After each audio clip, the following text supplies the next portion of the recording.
Bonjour les passionnés, vous allez bien? Aujourd'hui, dans la vidéo qui va venir, on était allé à Thiès pour la présentation d'une Audi S3. Donc le proprio qui s'appelle Pape Mor Silla a eu à nous faire sa présentation, qu'il l'a fait en Wolof. Donc on va laisser la vidéo telle qu'elle parce qu'on ne va pas dénaturer les choses.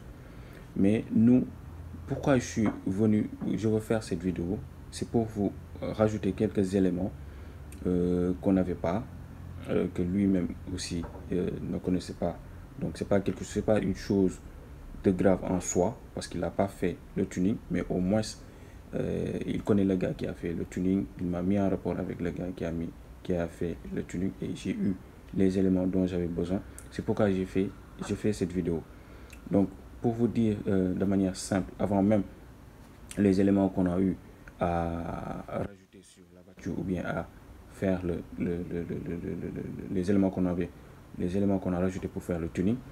Donc, je vais venir spécifiquement sur la voiture en tant que telle, la S3, pour vous dire entre quelle année elle a été produite et quels sont les moteurs spécifiques que l'on retrouve.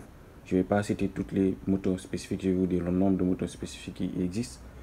Après, dans les commentaires, vous allez nous dire exactement quels sont les moteurs que vous connaissez au niveau qui ont été produits sur l'Audi S3 de cette génération. Donc, on va y aller pour faire rapide. L'Audi S3 de 2012, il va le citer au niveau de sa présentation, et la deuxième génération de la S3. Donc, elle a été produite entre 2003 et 2012. Il y a eu 3 phases entre 2003 et 2012. Donc, une première phase de 2003 à 2005, une deuxième phase de 2005 à 2008 et la troisième phase de 2008 à 2012. Et cette voiture est la troisième phase de la deuxième génération. Donc, les moteurs qui existent au niveau de cette génération, elles sont en nombre. Par exemple, il y a 9 moteurs essence et 7 moteurs diesel. Donc, ce sont les moteurs qui existent au niveau de cette génération. Maintenant, pour côté déclinaison, les déclinaisons, on a 3 déclinaisons. La berline Sportback de 5 portes. Il y a le cabriolet A avec 2 portes. Et il y a le coupé avec deux portes aussi. Donc, ce sont les éléments que je peux citer sur le côté spécifique de la voiture, sans oublier les transmissions aussi qui existent, parce qu'il y a 2 types de transmissions, automatique comme manuel. Côté manuel, on a deux boîtes de vitesse. La boîte de vitesse a 5 rapports, la boîte de vitesse a 6 rapports. Côté automatique aussi, la même chose. On a 2 boîtes robotisées de 6 rapports et de 7 rapports. Donc, c'était les éléments que je voulais rajouter spécifiquement sur la voiture dans un ensemble général. Maintenant, pour aller vers la voiture qu'on avait à présenter, la personne qui a eu à faire le tuning m'a donné des éléments comme quoi que le moteur 4 litres 4 cylindres, autant pour moi 2 litres, a été reprogrammé en stage 2. Et il faut le rappeler aussi que ce moteur a une puissance de 265 chevaux.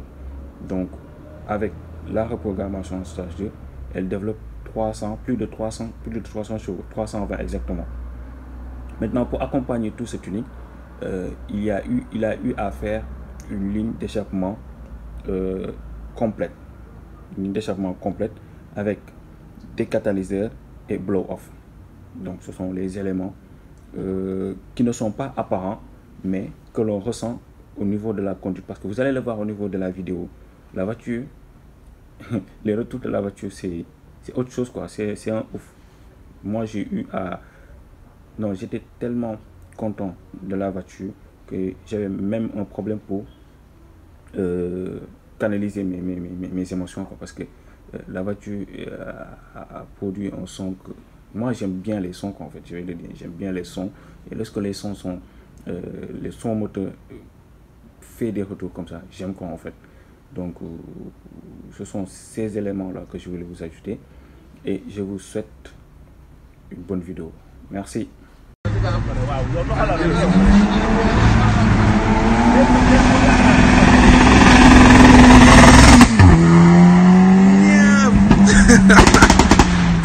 Bonjour les passionnés, aujourd'hui on vient pour une nouvelle vidéo pour la présentation d'une Audi. Donc on va laisser le propriétaire se présenter. Ça va bien, merci. Lépp jàmm. Lépp jàmm. Naka activité yi? Ça va bien. Tour bi ak sant bi rek. Pape Mor Sylla. Pape Mor Sylla. Waaw yaa ngi activé wu si oto yi. Ok.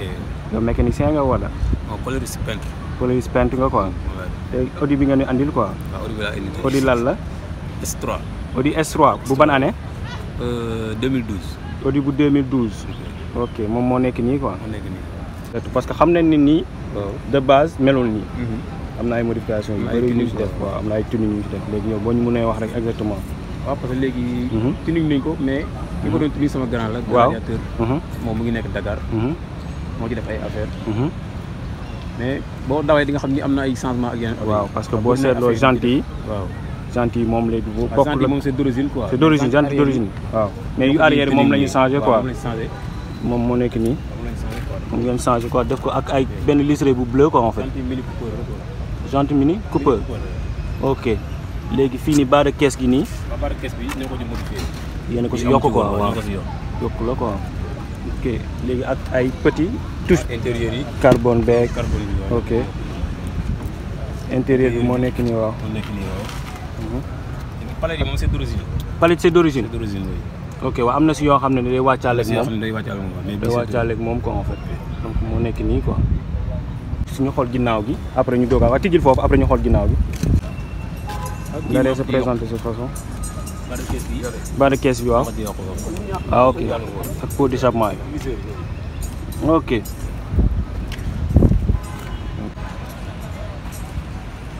donc la voiture se présente comme ça.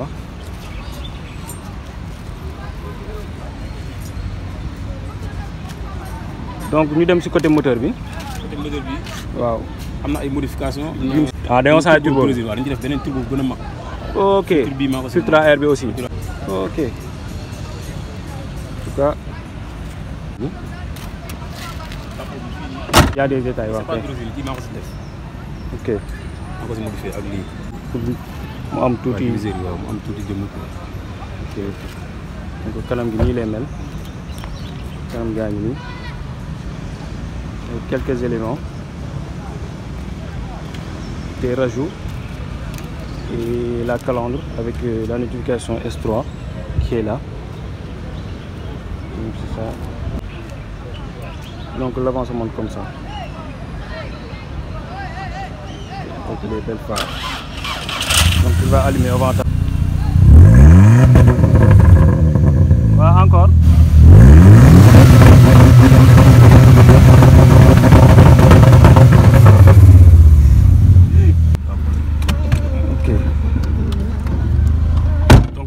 Pour l'essai, on va essayer de voir le comportement de la voiture, le son partout.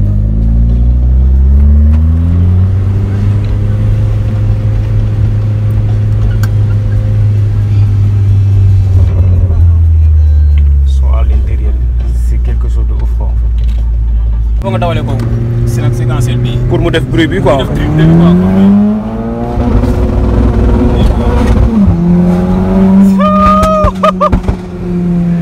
maa ngi sa yaram tàng na quoi. bu neexee nga ko dawalee séquence bi quoi pare nii.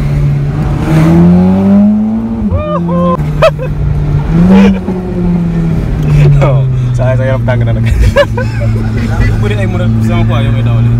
non mais instant yii moom léegi bu nekkee ci bi nii pare di nga koy dawalee. ok waaw est-ce que mooy mode sport bi quoi en fait. moom kay xam naa ne dañ koy mujjee dawal mode sport rek ndax ñu am retour yu baax. bu dee retour yi moom séquence bi la koy dawalee.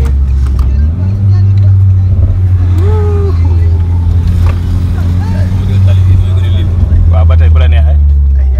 yow kay tey moom sa dëkk lañ ñëw moom yaa ñu wan.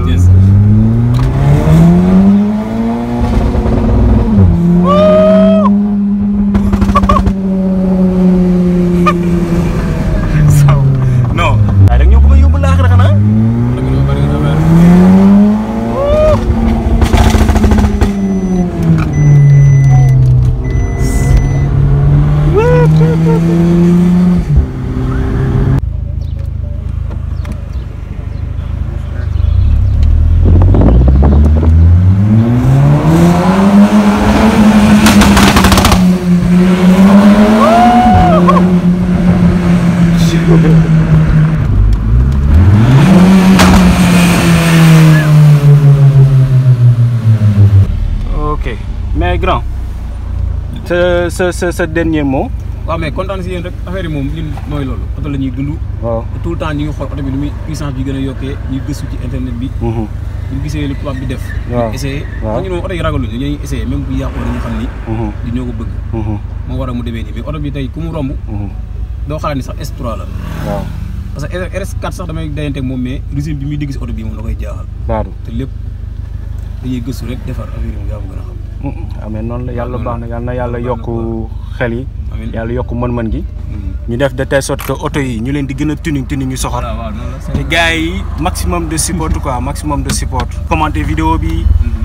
ngeen liker ngeen abonné parce que ça va permettre au bon référencement de la chaîne. ñun ñu mën a pouvoir évoluer di leen jox ay contenu du dope. ñuy dem fu ne parce que actuellement ni dañoo quitté Dakar ñëw ba Thiès rien que pour lan pour filmer oto bi ni kon jaral nañu ko. ndax yéen a tax. donc les gars on vous dit big up et à la prochaine vidéo ciao.